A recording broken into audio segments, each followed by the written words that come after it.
Instagram is a social media platform where people share photos, videos, and stories from their daily lives.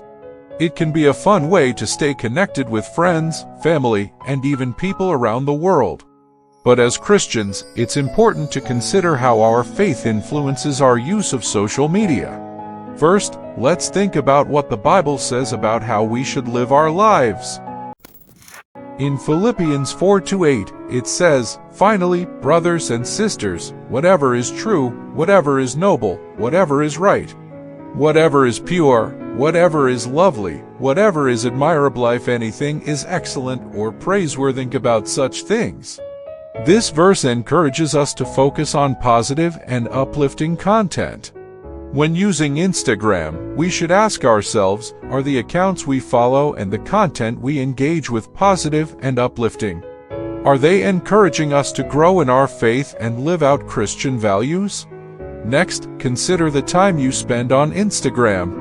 Ephesians 5:15-16 says, "Be very careful then, how you live, not as unwise but as wise, making the most of every opportunity, because the days are evil." It's easy to get caught up in scrolling for hours, but we should be mindful of how we spend our time.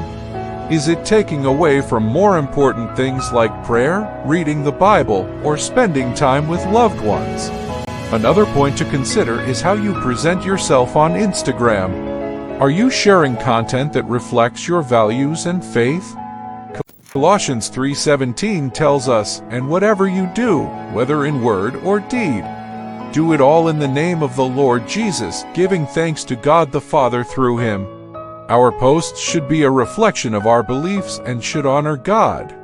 So, can a Christian use Instagram?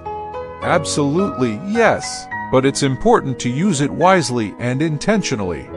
Make sure your engagement on the platform aligns with your faith and values, encourages others, and doesn't detract from more important aspects of your life. Thanks for watching. If you found this video helpful, give it a thumbs up. And don't forget to subscribe to our channel for more faith-based content. See you next time.